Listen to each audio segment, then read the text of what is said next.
Hello, everyone. I have a wonderful, wonderful lady I want to introduce all of you to called Marcy. And Marcy is with me today as, yes, as an educator, but also as a parent of a wonderful son. And so, Marcy, I don't know if you want to quickly introduce yourself to everybody. Hi, I'm Marcy, and I am a special educator. I also do DR floor time therapy with children, and most of all, I'm a mom of a young man named Michael. He's 31, and it's been a very long road of healing for him and for my family. We've gone through a lot together. So, Marcy, tell them actually a little bit of the journey that you have Okay. walked with Michael in a short summary, as Okay. as much as you want. Okay. Michael's 31. He's a handsome young man. He was my first child, and I was very excited about having him. Couldn't wait to have my baby. And he was an amazing baby. He did everything ahead of time. He was so much fun. He was completely spoiled and loved and doted on every second. At about It was between somewhere between 15 and 18 months. He stopped responding. It was right after vaccine, and he didn't want to move. He just wanted to lay on the floor and take his pacifier and rub it on his face and stare at the ceiling. He stopped responding to his name. He stopped saying words. He stopped doing anything. He just wasn't there anymore. And it took after it was only in within a 2 or 3 week period that I lost my child. And I thought it was temporary because he was there and I knew he was there. Where did he go? And we started seeing different people, different doctors, different specialists, and he became diagnosed as autistic. And the pediatrician actually told me when I said to him what happened, he actually told me he was born this way. You just imagine that development and that growth that really wasn't there. He's always been like this. Even though he had known him from birth and had told me he was making all his milestones, no worries. All of a sudden he said, no, he was like this from birth. I knew that wasn't true. I knew he was still in there. We sent him.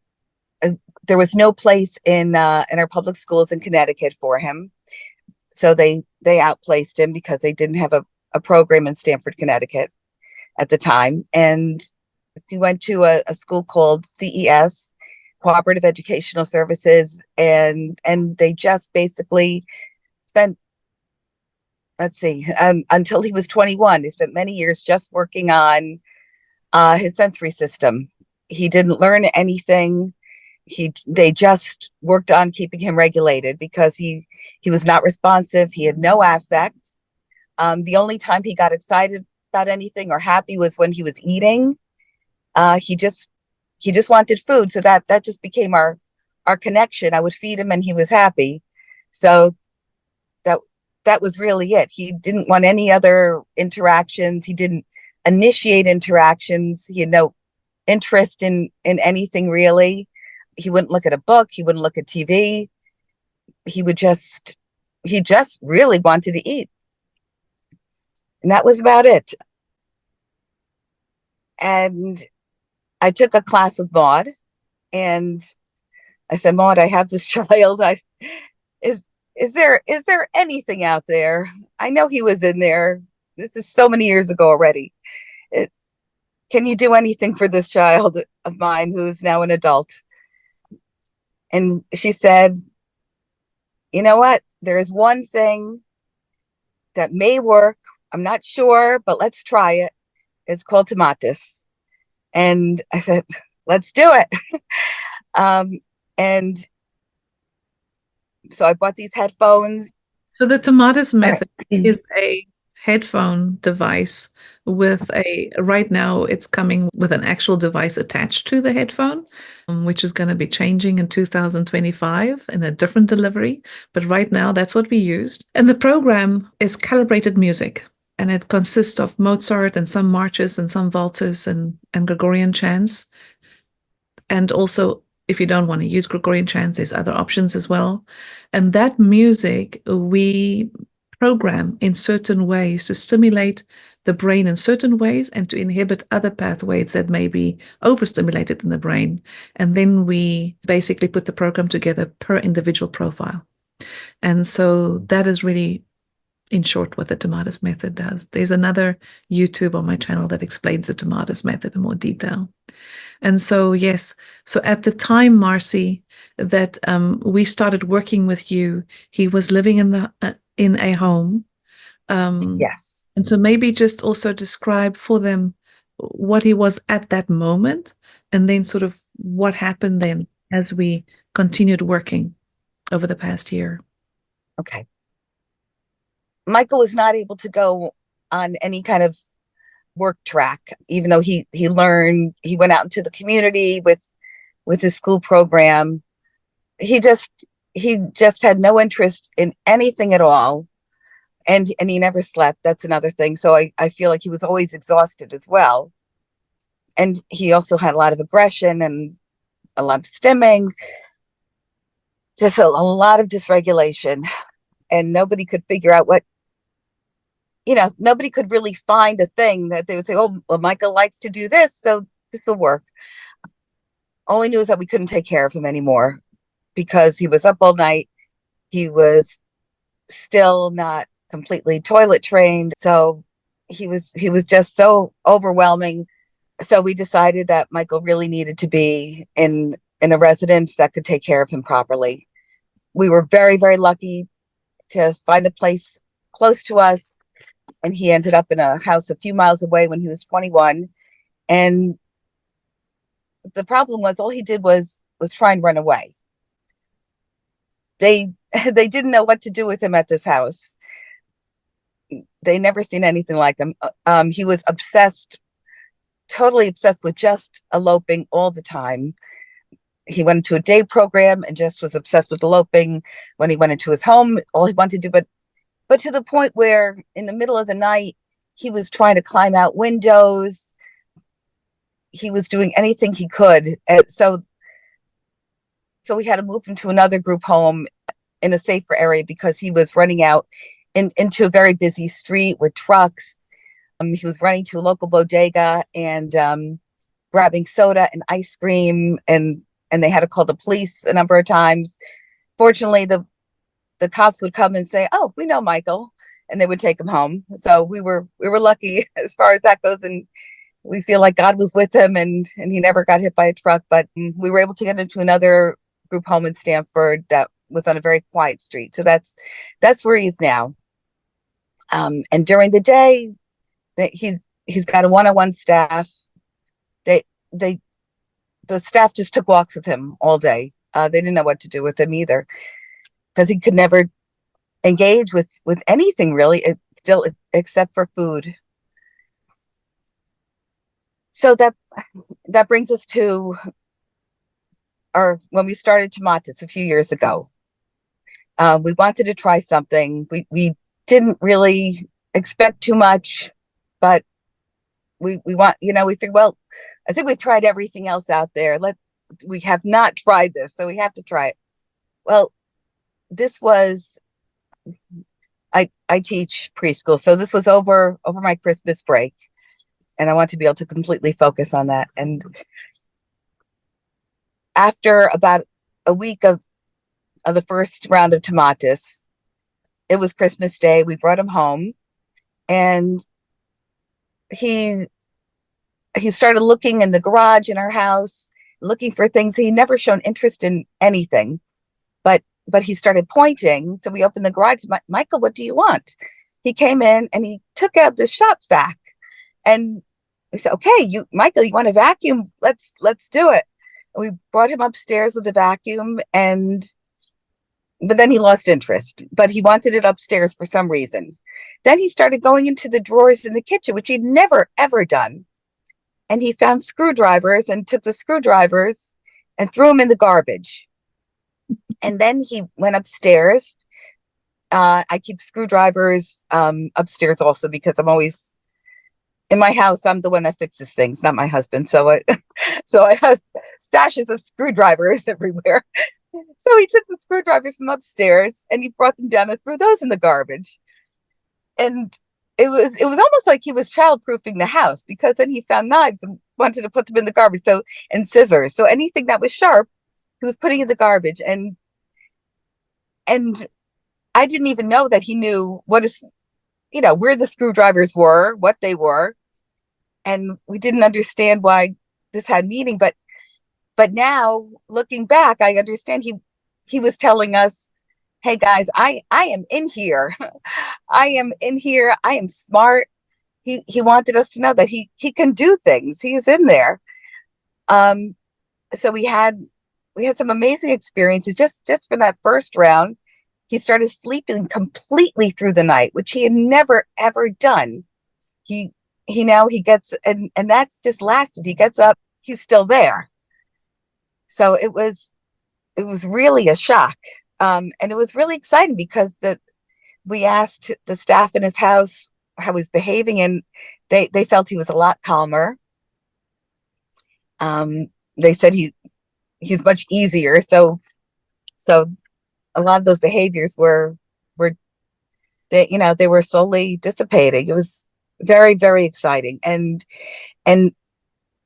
we've had 5 sessions so far of Tomatis, and each time has been amazing. And we keep wondering, how far can he go with this? And maybe it's unlimited. It's this past round of Tomatis was in August. We just finished just a few weeks ago, and he is so responsive, and his face has changed completely. He looks nothing like the young man that we had before we started Tomatis. He is bright and engaged, and he's so expressive. I've never seen expressions like that. I mean, his body language and his affect is unbelievable. And now we're now that we know he's there, we visit him every single day, and we talk to him and read him, and he's soaking up everything we say. He wants to hear everything. He wants so badly to learn. And now when I sit and talk to him, he'll do this. He'll just look at me like waiting and completely engaged listening. And we've started, since he's become more regulated, we've been able to do like some facilitated typing with him. And if we can ask him things, he's typing out answers to the things that we ask him, and he still can't speak, but he's brilliant. He uses very advanced language. And I just don't know what to say. We have our child back. He has been there all these years. He has been there this whole time. And my daughters have really enjoyed getting to know him. We've enjoyed getting to know him. We're getting to know him for the first time. My youngest daughter, who's now 21, said to him recently, Michael, did you ever listen to me, to some of the things I was trying to say to you? Because she was always the one that wanted to engage with him most. And he responded with the typing, Jessica, I've listened to every single thing you've said to me, and I love you. And the funny thing is, it took him a long time before he was able to tell my husband and I that he loves us. It took about 6 months of the typing, because I think he had a lot of anger towards us. He told his sisters right away, but with us, he was very upset. He wanted to know why we put him in a special education class when he's so smart. He complained that he never learned anything in school, that it was just sensory, and and he was so angry about it that, and if you think about a very smart person that's not being fed and stimulated cognitively, it's the anger that must be there is tremendous. So that just caused further dysregulation. It's just, just a horrible cycle that happened. He said he learned nothing. So the good thing is he wants so much badly to learn now, and we feel so fortunate that we have him. It makes us feel awful when we think this brilliant child, we didn't know it, and he's complaining that he didn't learn his times tables, and there was nothing for him to learn. He was on a swing, or he was on a treadmill, or he was wrapped up in one of those sacks for SI, but that's it. So, but we are so fortunate to have him. Thank you so much for giving us our child back. Um, I'm humbled by that because I'm not so certain. We had a part to play, but I think the family has a far larger part to play, Marcy. The way you guys have embraced him and believed in him when he started showing the signs, that was beautiful to behold. It was lovely to see you guys all blossom around him. Mhm. And just a practical thing, he started with facilitated typing, but he's typing on his own now, right? He's not 100%. He needs he needs a sensory input in his arm, Okay. and when he's very calm and regulated, then he's able to type on his own, as long as he has some kind of pressure on his arm. Okay. Okay. Um, Sometimes if he's talking about something more serious or upsetting, it's harder for him to type. Yeah. And then he just needs more. It depends on the pressure that he needs. Okay. Okay. Yeah. I think it's just important for the audience to know that, because facilitated typing has had some reviews that were not so positive and then others more positive. And certainly I've seen both ends of it. But but I'm so grateful, that he's able to share his thoughts now in some shape or form. The I know, Marcy, this has been a tough road, and I think that I still remember very vividly one of our consults together when you guys were mourning the Mhm. fact that, you know, we never knew. We never knew. Uh, Nobody knew. And there wasn't guidance at the time to help you to see that this boy was inside of this outside um, facade that wasn't able to help him to shine. Um, Is there a final message that you have for families out there, something that you really want them to take home and take heart? Absolutely. Your child is in there. I think that the hardest part for me was having a child that was born perfect, and then something was done to him, or something happened, and we don't 100% know what it was. We think a vaccine, but there's no way of proving that for sure. Believe in your child, believe that they are intelligent, and and try the Tomatis. It's amazing. And some kind of communication, letterboard communication, or typing, any kind of communication. I know some children who just take magnetic letters and on their refrigerator, and tell their parents what they want to eat. Just that they need to start communicating, and it's just a miracle. It really is. I feel like I've witnessed a miracle. It's and everybody needs to do this. Certainly won't complain about that. But So, yes, thank you so much, Marcy, and for being willing to share your story. I know this is, it's daunting, it's public and it's out there, but I also know, having gone this journey with you now for over a year that we've Yeah. been working together, maybe even a bit longer. But what we've looked at each time you sent me video, which you also gave us permission to use in this clip today, every time you send them to me, I was like getting chills. Mhm. As much as I love this work since I've been doing it since 2003, and I've seen so many wonderful places of being come together, this was the one case where nothing else was done, right? Where we couldn't Yeah. say it was maturity. We couldn't say it was some other piece, right? We couldn't say there was another program. There wasn't any other SI. There wasn't language therapy. Mhm. Nothing. This is the only thing that's changed for many years, as he was already Yeah. 31 by the time we started, right? So I think that it's so clear that even though we can't say with scientific truth that this is going to help everybody. We cannot say that. We do not have that proof. It's cases like yours that gives me the hope, that gives me the peace within me that we're on the right track. And someday somebody is going to research this in the fullest being in a way that can help others to know that this is also evidence based. For me, Mm. I have the evidence in my clinical work. I've seen it over and over. But I think that it would be irresponsible to say that it is science-based, right? Mhm. Because we don't have, on this kind of cases, we definitely don't have the research. We have other research, but not this, right?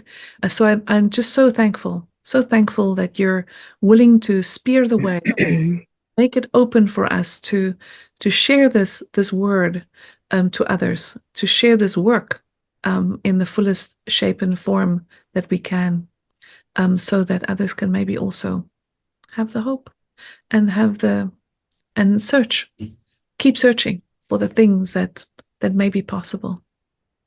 So thank you so much, Marcy. I really do appreciate it. Thank you, Maud. I am so appreciative to you. You are you are a godsend, really. You're you created a miracle for me and my family. Thank you. Oh, Hearing.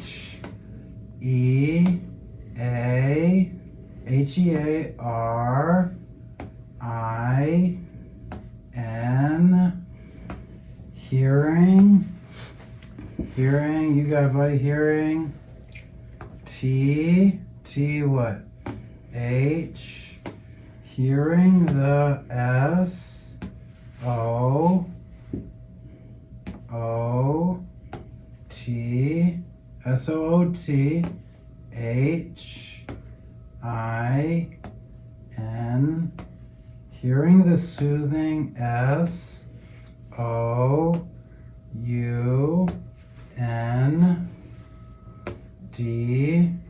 Sounds. Hearing the soothing QUI. Hearing the soothing sounds.